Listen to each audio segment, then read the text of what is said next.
Hey guys, Emily here, and I am back with a video about reading intervention. Now, I don't want you guys to think that I am leaving you in the wind and kind of ignoring you. I'm really not. I have so many things going on right now, and I would love to tell you about that also. But first, I want to thank you for jumping into my channel and giving a listen to a little bit of the tips and strategies and in the trenches kinds of feedback that I can offer you in regards to reading intervention. So before we get started, make sure that you like this video, subscribe if you haven't already, and please leave a comment. I love to hear from you guys. Speaking of comments, I know it is the beginning of the school year because my email is blowing up, and I kind of love it. I gotta say, I kind of love it because it just makes me feel really well connected to you and happy to offer some advice and some guidance as you are getting ready to start your new school year as a new interventionist, which is an exciting role. Now, what we're going to talk about today is screening. The big question I always get is, where do I start? And you have to start with the data. And sadly, there are schools out there that are hiring interventionists that may have been in the classroom, may not have been in the classroom, but there's not a whole lot of guidance out there as far as what you're supposed to do. Because as an interventionist, you are not there to be a teacher's aide. That is not your role.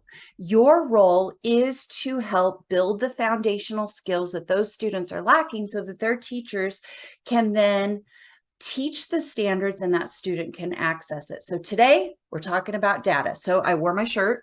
Yes, I am a data-driven diva. And we are going to talk about some data and what you can do if your school doesn't have anything in place, because there are some things that you can use. Much of it is free. Of course, the paid version gives you a little bit more, but I'm going to teach you a little bit of a workaround. Okay, so stick with me. Now, before we jump into that, though, I am reaching out to those of you, my veteran teacher friends, new to intervention or not.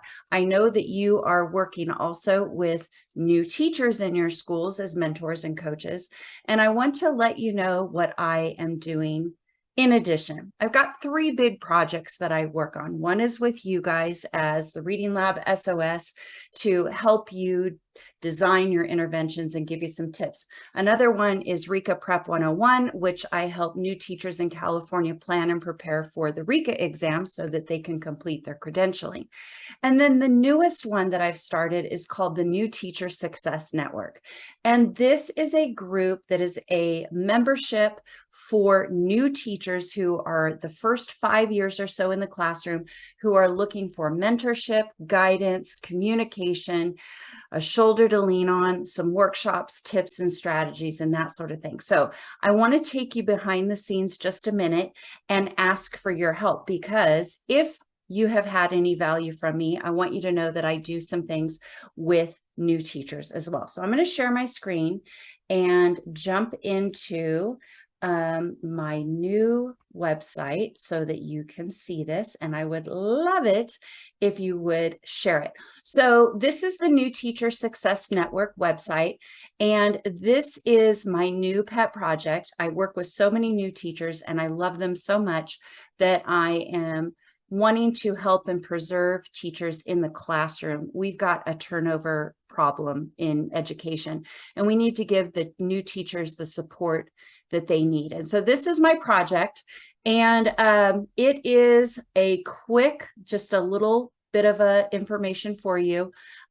These are the things that we will be doing. This week actually is going to be our new teacher boot camp, where I am helping our new teachers get ready each day of the week for the start of the school year.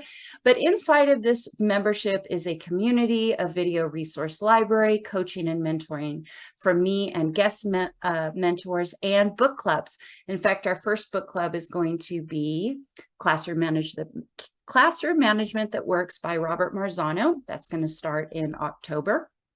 And I have a podcast. Yes, I do, because I just don't have enough to do. And this podcast is geared toward new teachers. So I'm going to take you to that page because you are welcome to listen. It may not be very relevant to you, but maybe to some of your new teachers. This is available on iTunes, Spotify, and Google. And I am on my 21st episode this week. So thank you for taking a peek and sticking around with me for that. Because if you are like me, you've been in the trenches for a while and you're seeing new teachers come in and the job is not the same as what it was when we started, some of us at least, and it's more challenging. And so that's what I'm doing. So that was a shameless plug I just had to throw in, but remember it's called newtsn.com is the website. You can email me, readingdiva06@gmail.com for any information. But again, this is geared to all grade levels, general ed and special ed. I find that we're going to have a lot of power working together and we are a growing membership. And so if you would be so kind to pass that along, has a Facebook group as well. Thank you. Okay, so now let's get into the meat of what we're going to discuss today, which is the start of your new school year as either a returning interventionist or a new interventionist. Now, classroom teaching is very different from being a reading interventionist. And there are a few things that are absolutely imperative that you have as you get ready to start this school year, okay? Number one is a universal screener. I say it every time. I know I'm like a broken record. But if your school does not have a universal screener, then we need to figure out a workaround, okay? So a universal screener is going to look at those foundational literacy skills, phonological and phonemic awareness, phonics, alphabetic principle, oral reading fluency, and rate accuracy, all of those kinds of things, okay? And with technology being what it is now, there are a lot of wonderful tools where you can see this data filtered and crunched in a way where it's very streamlined. But those things cost money. Now, full disclosure, I am an Acadience trainer. I've used Acadience since the beginning, and I have found it to be a really powerful tool. And I start all of everything I do with my screener, which is Acadience. But what you may not know is that Acadience is available for free. The student copies, the student booklets, everything for free. It is the data management that has a fee, and the data management system is called Acadia's Learning Online, and I believe it's $1.50 per student. Okay, so honestly, it is an investment that should be made, but I get it. You know, money is tight all the time. So what can you do when you're looking to get some reliable data and a starting place? And you may want to start with the paper pencil version and keeping your own records in your own spreadsheet. Again, it's more time consuming. You're not going to see some of the really great reports that are handy, but it will give you a starting point, okay? I believe Dibbles has the same. I believe they are also for free, at least the student copy. I'm not sure about AimsWeb. Those are the three big universals. So I'm going to speak to Acadience first, where I'm going to show you that one. Another thing that you need is once you do some screening of your students, you are going to need to go deeper when you have kids that are struggling. And so you want to have a phonemic awareness assessment, a tool that you can use to look at that particular area, and a phonics assessment that you can look at that particular area. All right. And there are some things that are available for free or very cost effective. And I want to show those to you now. And so I'm going to put all of the links in the show notes below so that you have them. And I'm going to share my screen with you so we can do this live. And if anything goes wonky, I apologize. But let's go ahead and let me see if I can share my screen and get you ready to rock and roll. All right. Okay.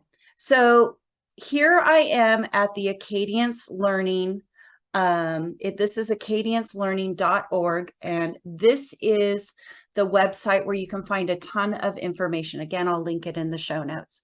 Acadiance Learning Online is where you are assessing on the tablet. It really saves a ton of time.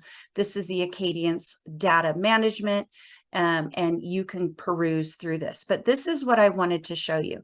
So you can purchase materials here, which if you can do the printing of things, I would go to the download the PDF, okay? But let me show you what's here. This is how to get the Acadiance reading.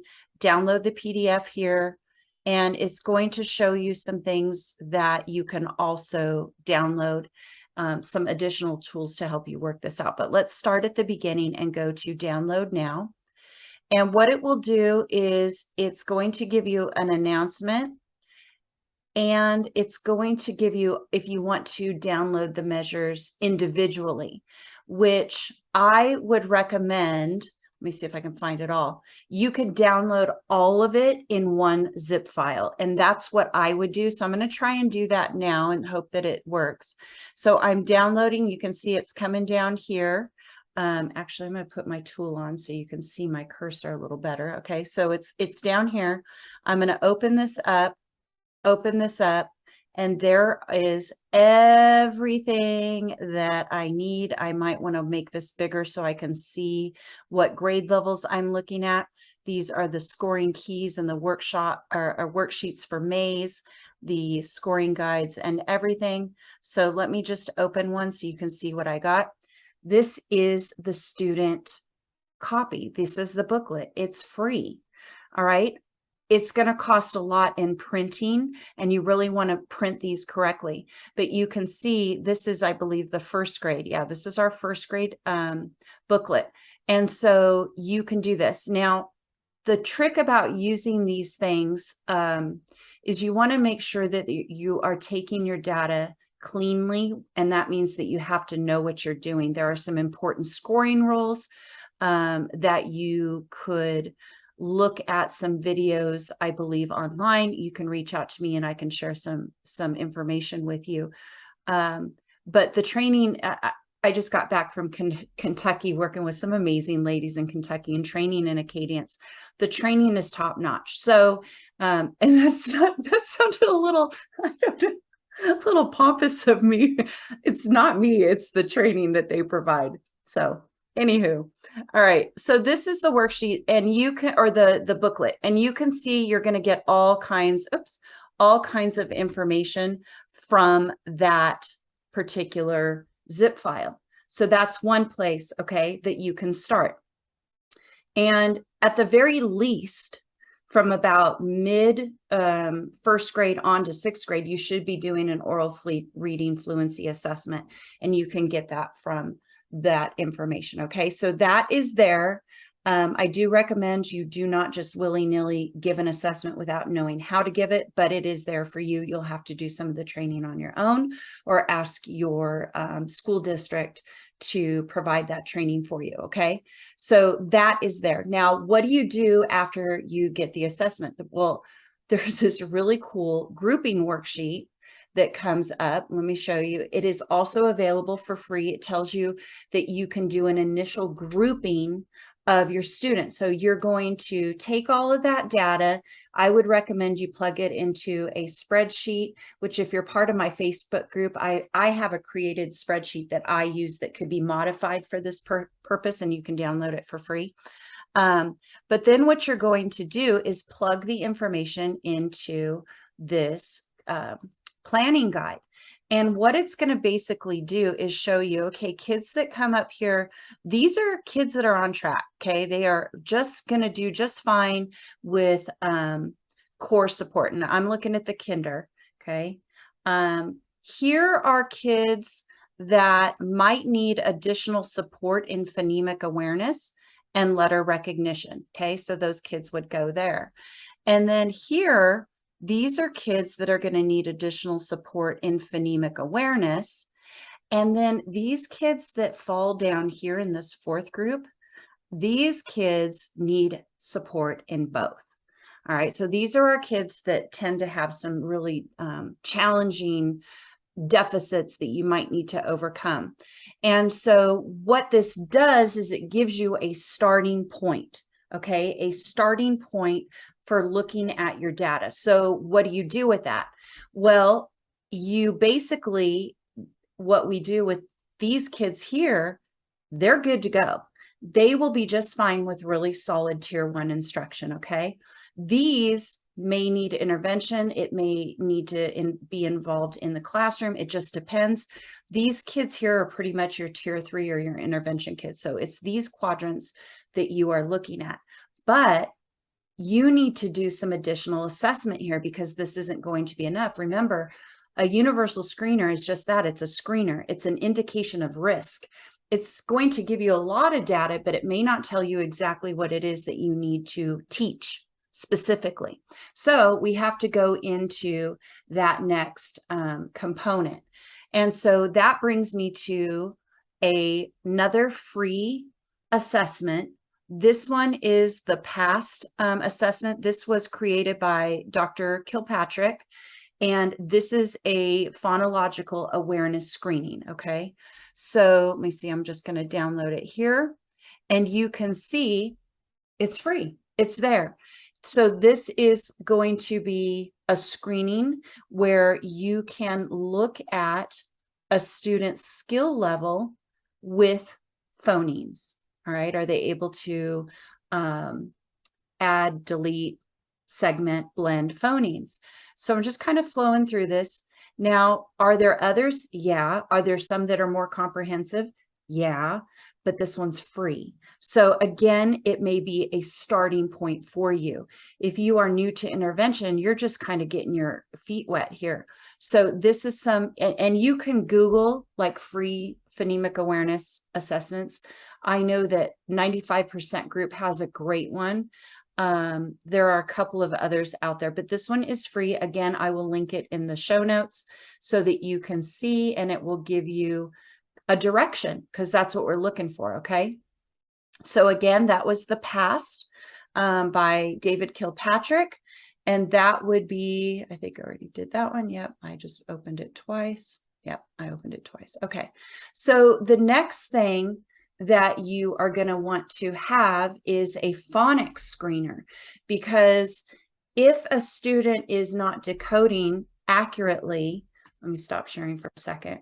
So if a student is not decoding with automaticity and they are being held up at that word level, you need to go in and know why. If accuracy is low, you've got a phonics issue 98% of the time, okay?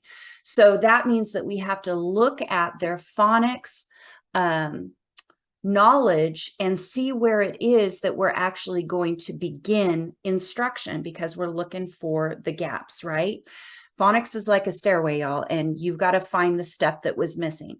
So let me go back and share my screen again and show you this next one that I have. All right. So one of my favorite ones is the Quick Phonics Screener. It actually, let me see if I can Google it real quick. I prefer, this is written by Dr. Hasbrook, and it comes, I believe it is published by Read Naturally. All right. And looky here. It's on Read Naturally. It's free. Okay. And so this is, well, actually, I take that back. This is a sample edition, okay, on Read Naturally. So it shows you how to use it. But what I like about this one, and what you want to make sure, let me get back to the student one. What you want to make sure is that there is nonsense words included in the phonics screener, because, and what I like about this is there are nonsense words here. Let me get my tool. Sorry about that. Whoops. Okay. Get my tool out. The nonsense words is what's going to make it possible for us to see that is it in fact a phonics issue, or where is that hole, rather than just a they've already committed some of these words into their sight word vocabulary through orthographic mapping. We need to know if they know the phonics skill. And so the QPS is, I've used it for years. I would recommend you purchase it. It's a really small, in fact, I have it in my closet. I should have grabbed it, but I don't have it now in front of me. And then you can look at where that student is struggling so you know where to go back and start instruction. So it's leveled in the sense that phonics develops in a certain developmental pattern. And so you can go back in and see, okay, do they have all of their letter names? Do they know their letter sounds? Well, here are the students lacking some of their letter sounds, particularly some vowels. So we have to start there, okay? So that is, those are the three big ones that I would strongly suggest. A universal screener, again, Acadians, the student copies are available for free for download in a zip file. You still need to get your hands on some training to make sure that you're following the scoring protocols, because when you don't score an assessment the way it was intended to be scored, your data is not clean, which means your data is not valid, which means that you are not aligning your instruction to the need of the student. So that's super important. The next is a phonological and or phonemic awareness assessment. The PAST is free, and the QPS for the quick phonics screener. So that is your starting place. Now, this video could probably go on and on and on, and we could go down a rabbit hole because I get really excited talking about data, because what am I? Data-driven diva. But this is going to be a starting place. Now, if you want to hear more, or if you have some specifics about any of this, drop me a comment. Let me know how I can support you, because this is about changing outcomes for kids. And if we do the right things, we can change outcomes for kids. And it starts with letting the data guide us. We have to know what our issue is. And if you are only getting a list from teachers that say, yes, this kid struggles, and that's all you have, you are doing it wrong. Okay. And we need to look and get you back on the right track, because you do what you know till you know better, right? So hopefully this video was able to help you learn a little bit more. Take some of the mystery out of it. Email me, readingdiva06@gmail.com. Remember, if you support new teachers and you would like an additional resource for them, send them to me. newtsn.com. It's for the New Teacher Success Network. I do guest mentors as well, because it takes a network, we know. And I hope that you will, again, like, subscribe, and follow my channel. Leave me a comment. And don't forget our Facebook group. Have a wonderful start to your new year, and thank you for what you do. Bye for now.